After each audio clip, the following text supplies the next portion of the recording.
Pada tanggal 8 Agustus 1950, tentara Korea Selatan bertempur melawan Korea Utara untuk memperebutkan daerah Yeongdo. Dia bernama Oh Jang-bom, sukarelawan yang tergabung dalam pasukan Korsel yang dipimpin oleh Kapten Kang. Di tengah situasi yang genting, ia memerintahkan Jang-bom untuk mengantar amunisi menuju ke Pleton 3 secepatnya. Maka ia pun melewati riuhnya para tentara yang melakukan perlawanan demi mencegah musuh yang berusaha masuk dan menguasai wilayah mereka. Sementara di lain tempat, unit 766 Divisi 5 Korea Utara yang dipimpin oleh Pak Murang mulai menggerakkan pasukannya untuk menuju ke Yeongdo, di mana benderanya dikibarkan dengan gagah dan bersiap menembak seluruh pasukan Korea Selatan. Pergerakan korut yang sudah terbaca oleh markas membuat pimpinan memerintahkan Kang untuk mundur secepatnya. Namun ia justru meminta pasukan bantuan karena masih percaya bahwa mereka mampu untuk membalik keadaan. Kembali pada Jang-bom, ia harus melewati berbagai rintangan sulit termasuk menyaksikan puluhan tentara yang tewas dengan tragis. Bahkan ia juga dikejutkan dengan sebuah ledakan hebat, disusul oleh kobaran api yang hampir menghantamnya. Setelah beberapa detik pendengarannya terganggu, ia kembali bangkit dan berhasil tiba di lokasi Pleton 3. Mereka pun langsung terlibat bentrokan senjata yang sengit, hingga musuh semakin mendominasi dan meruntuhkan seluruh pertahanan mereka.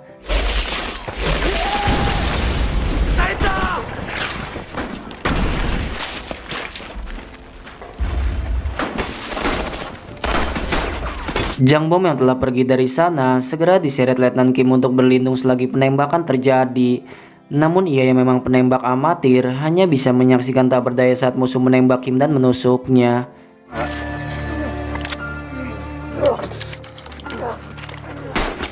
Beruntung seorang pasukan membantu hingga mereka segera mundur sesuai perintah. Kemudian musuh berhasil menguasai daerah tersebut dan membuat Korsel angkat kaki dengan pasukan yang tersisa.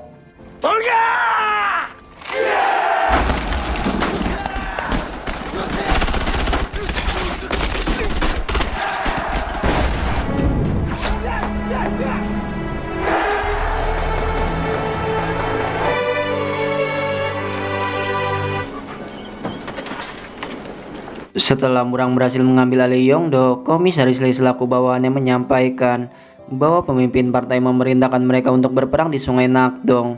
Namun ia justru memilih untuk langsung ke Pohang, bahkan tak mendengar pendapat Lee bahwa tindakan itu melanggar perintah atasan. Di sisi lain, tentara Korsel mencegah penduduk yang hendak berpindah menuju ke lokasi pengungsian. Mereka justru telah memasang peledak dan berniat menghancurkan jembatan agar jalur bisa menghambat pergerakan musuh. Bahkan meskipun Kang memikirkan nasib mereka, ia tak punya pilihan selain harus patuh terhadap perintah. Setibanya di rumah sakit daerah Pohang, Kim dan tentara lainnya langsung mendapatkan pertolongan medis. Jang-bom juga selalu berada di sampingnya, menyaksikan saat terakhir Kim tewas karena luka tusukan yang terlalu fatal. Melihat kematian orang yang gagal dibantunya, Jang-bom putus asa dan merasa sangat bersalah. Disitulah seorang perawat mengerti apa yang ia alami dan tanpa berkata berusaha untuk menguatkannya.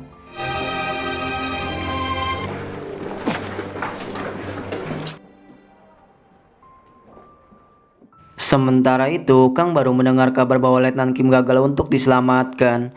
Ia pun langsung menemui pimpinan di markas dan menuntut pasukan cadangan yang seharusnya dikirim untuk membantu mereka. Ia bahkan muak karena diperintah untuk terus mundur, karena kini mereka tak tahu harus kemana selain ke Busan. Maka sang komandan menjelaskan bahwa ia tak memiliki pasukan bantuan, karena sejumlah divisi lainnya berada di Sungai Nakdong untuk bertempur. Begitupun mereka yang akan nanti menyusul ke sana, dan menjadi satu-satunya pertahanan terakhir yang bisa diandalkan. Setelah itu, tentara pelajar datang untuk bertugas menjaga Pohang dengan benteng yang berlokasi di sekolah. Di sana Kang kembali bertemu dengan Jang-bom hanya untuk menanyakan kondisinya setelah selamat dari pertempuran. Hingga kemudian jumlah pelajar bertambah 3 orang. Mereka adalah pemuda yang mengaku sebagai gangster dan ingin membalas dendam pada komunis atas kematian kedua orang tuanya.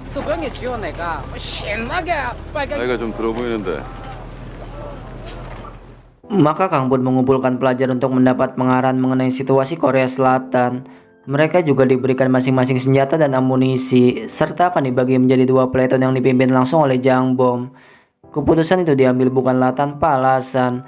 melainkan hanya ia dan dua rekan yang bisa menjadi kandidat karena memiliki pengalaman bertempur. Untuk itulah 71 tentara pelajar harus bersatu mempertahankan Pohang selagi seluruh tentara berjuang ke medan pertempuran. 지키라는 겁니까? 우린 끝이다. 안 됩니까? 총도 쏠 줄 모르는데 왜 죽이노? 반드시 지켜낼 거라고 믿는다. Setelah mempersiapkan segalanya, seluruh pasukan bersiap untuk berangkat ke Sungai Nakdong, di mana sebelum pergi mereka diberitahu sejumlah tugas yang akan diemban. Salah satunya adalah bagian radio komunikasi. Kang juga menugaskan Jang Bom untuk mengubur tentara yang tewas, serta memberi pesan untuk memimpin sesuai dengan hati yang ikhlas, agar mereka mengikuti perintahnya. Di sisi lain, pasukan Korut baru saja tiba di jembatan yang telah disabotase, di mana teknisi menyatakan bahwa membutuhkan waktu 3 hari untuk membangun jembatan. Hal tersebut membuat Lee menyarankan untuk ke Nakdong seperti yang telah diperintah. Namun Murang kembali merendahkan ahli teori sepertinya dan mengaku bahwa tujuannya tak pernah meleset sedikit pun. Maka ia nekat memerintahkan pasukan berenang menyeberangi sungai dan membawa tank melewati pegunungan.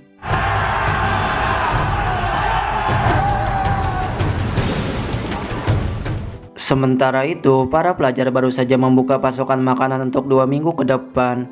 Di sanalah Jang Bom mencoba berbicara lantang bahwa kedua peleton akan mendapatkan tugas untuk mengubur. Namun Gapjo selaku pemimpin gangster melawan perintah itu karena merasa sikapnya terlalu lembek dalam memimpin.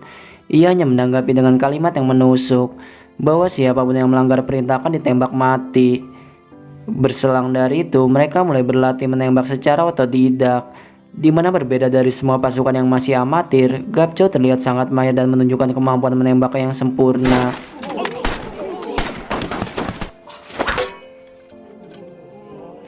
Selepas sesi latihan, 3 anggota paling membangkang itu memisahkan diri di gudang makanan. Di sana mereka tak sengaja menemukan sebuah granat dan mengambil seakan senjata adalah barang mainan. Wang Pyo yang memang masih polos secara sadar menarik tuas hingga granat dipastikan akan meledak. 뭐고 이게?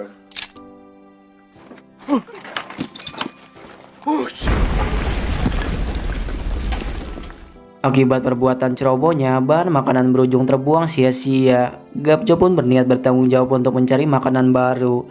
Namun Jang Bom melarangnya karena situasi terlalu beresiko.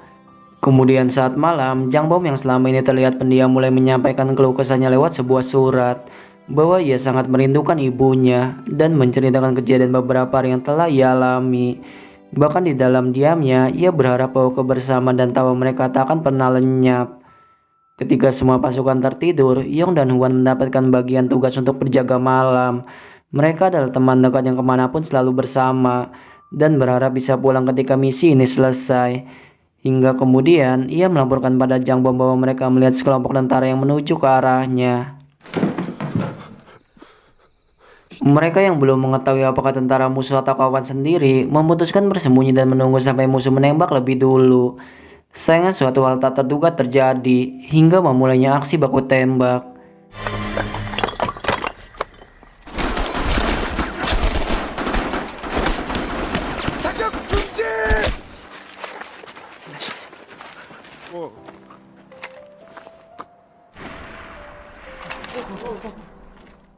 Pada malam itu, untuk pertama kalinya mereka merasakan takut akan nasib esok hari.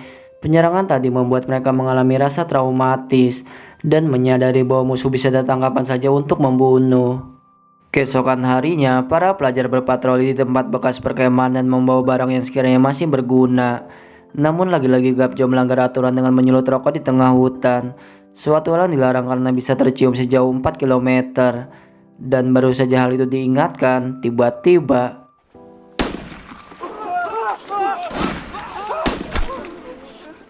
muncullah seorang sniper menyebabkan beberapa pasukan tertembak, termasuk Wang Pyo yang langsung tewas secara mengenaskan. Hal itu membuat amarah dan dendam Gapjo semakin memuncak. Ia memutuskan mengejar disusul oleh pasukan lainnya. Hingga saat pengejaran mereka mencapai alang-alang, mereka tak cukup sadar bahwa musuh sengaja memancingnya untuk melakukan penyergapan.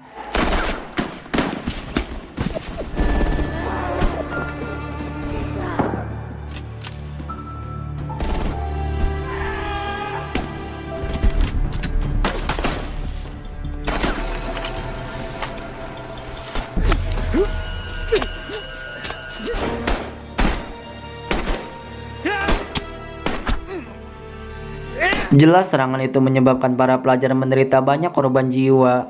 Namun karena situasi tak memungkinkan untuk mundur, mereka mencoba melawan hingga berhasil membuat tentara Korut menarik diri. Sayangnya saat di ujung jalan, Jangbo menemukan seorang anak kecil yang telah dibersenjatai.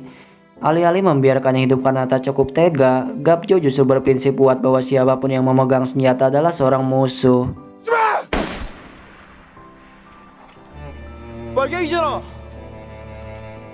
Setelah penyerangan itu, mereka kembali ke sekolah dengan keadaan yang jauh berbeda.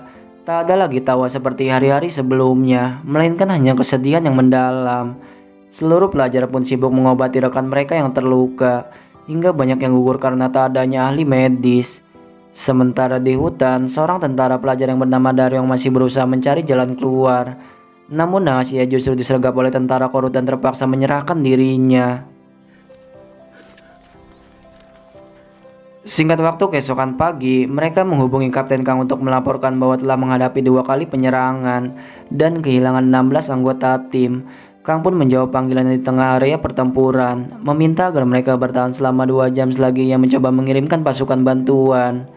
Setelah menutup panggilan, pasukan di Sungai Nakdong kembali menghadapi gempuran yang dahsyat. Tentara Korut membawa tank dan artilerinya, hingga Korsel yang dibantu PBB pun dibuat babak belur.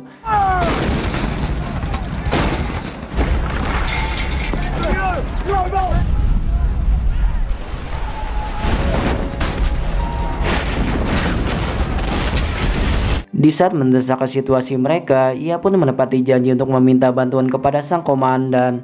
Namun pimpinan mengingatkan bahwa mereka tak mempunyai pasukan lagi, karena Nakdong telah diubah menjadi genangan darah. Atau dengan kata lain, ia ingin mengorbankan tentara pelajar demi mengamankan mereka. Sementara Daryong yang kini disandra, ia harus disiksa lantaran tak mengetahui tentang sejumlah pertanyaan yang diajukan. Hingga pada akhirnya, Murang kembali meremehkan kemampuan Li, karena interogasinya tak berhasil mengorek kelemahan musuh. Maka dari itu ia turun langsung mengantar Daryong menuju ke sekolah sambil membawa bendera putih. Tiba di sana, seluruh pasukan mengerubunginya sambil menodongkan senjata dengan gemetar. Ia pun menyerahkan Daryong kembali dengan sikap angkuh dan berlagak berkuasa. Di mana saat Jang Bom berani mengenalkan dirinya, ia langsung menyampaikan tujuan bahwa ingin mengambil alih tempat ini dalam waktu 2 jam. Dan jika mereka ingin hidup, maka di jam 12 mereka harus mengibarkan bendera menyerah. 내가 학생 동무들에게 조국의 미래를 책임질 미역국 다시 만납시다.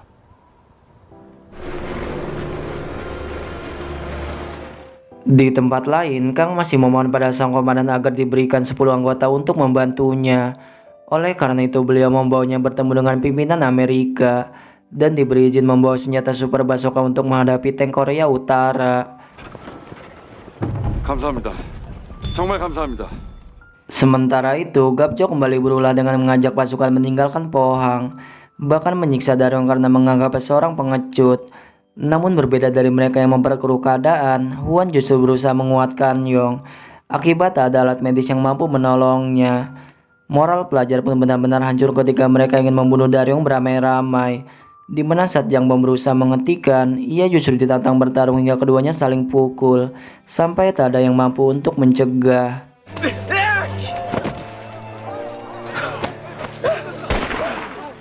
Pertarungan itu baru berhenti ketika mereka mendengar suara tembakan, bukti bahwa Yong telah dibunuh karena kondisinya sudah terlalu parah. Bersamaan dengan itu, Kang mulai bersiap membawa pasukan untuk menuju ke sekolah. Begitupun Korut yang baru mengetahui jika bendera putih belum dikibarkan, hingga membuat Li balik mendesak Murang bahwa tindakannya terlalu lemah dan ragu-ragu.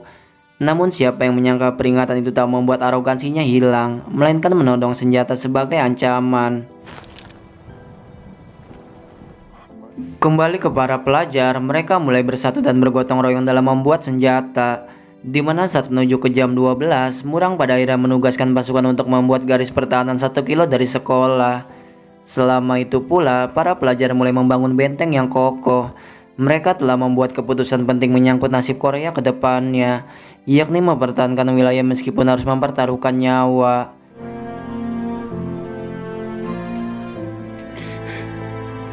우리들은 앞으로 1시간만 버티면 된다.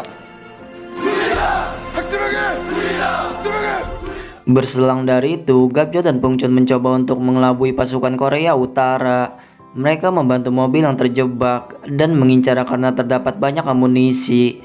Tak lama kemudian, pasukan Korut terpantau semakin dekat memasuki daerah sekolah. Hal itu membuat Jang Bom yakin untuk menyerang, namun hambatan kembali datang saat meriam tidak bisa berfungsi.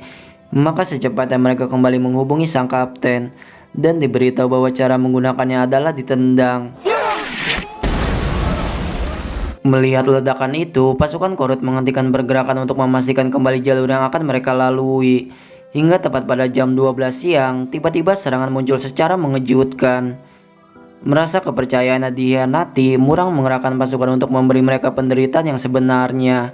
Ratusan tentara Korut pun maju dan bersiap untuk membantai. Namun mereka langsung tumbang saat para pelajar mengaktifkan seluruh jebakan.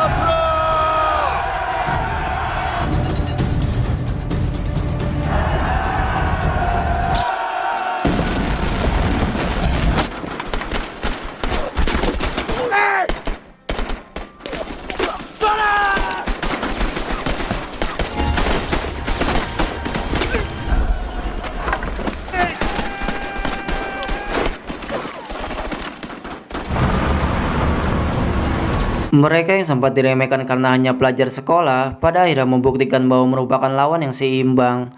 Namun karena jumlah musuh berbeda jauh, pasukan di garis depan secara perlahan tewas satu persatu, hingga Huan memilih untuk mengorbankan dirinya. Melihat bahwa serangan tak bisa terbendung lagi, Jang Bom memerintahkan pasukan untuk mundur ke dalam sekolah. Di mana saat kondisinya hampir meregang nyawa, Gapcho dan Pung Chun datang tepat waktu membantunya.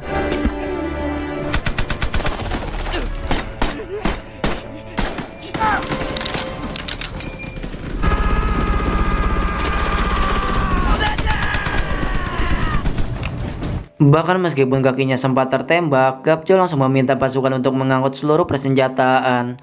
Di mana kini mereka kembali menghadapi hal yang lebih sulit, yakni sebuah tank yang muncul dan melepaskan meriam.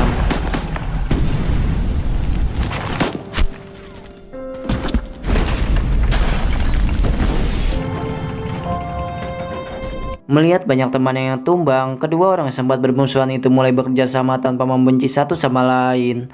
Mereka yakin akan berjuang sekuat mungkin dan bangga telah dipilih menjadi tentara pelajar untuk melindungi Pohang. Maka dari itu, melemahnya kekuatan mereka membuat musuh berhasil menerobos masuk, hingga pertarungan jarak dekat terjadi sampai Daryong mengorbankan diri untuk menolongnya. Begitupun Pung Chun yang tewas menyusul setelahnya, menyisakan mereka berdua dengan pertahanan terakhir di atap sekolah. Untuk itulah mereka tak ingin membuat pengorbanan temannya sia-sia dan terus berjuang sampai titik darah penghabisan. Sementara Kang dan pasukan yang hampir tiba mengetahui bahwa para pelajar sedang menghadapi pertempuran, ia pun langsung mengirimkan serangan basoka hingga sebuah tank berhasil dihancurkan.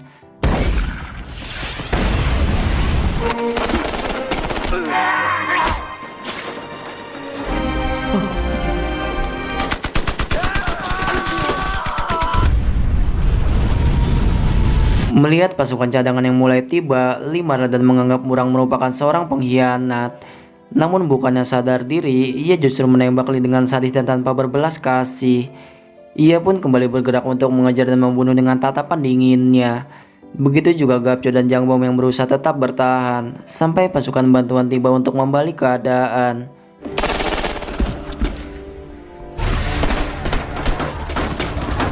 Setelah berusaha keras dan menepati janji melindungi Pohang, pada akhirnya peluru menembus di tubuh mereka secara bergantian. Bertepatan dengan itu, Murang tiba dan langsung melesatkan tembakannya secara brutal. Ia bahkan hendak menembak Jang Bom sebagai akhir dari tewasnya seluruh tentara pelajar, di mana pemuda itu juga balas menembaknya, disusul oleh tembakan Kang yang mengakhiri pertempuran.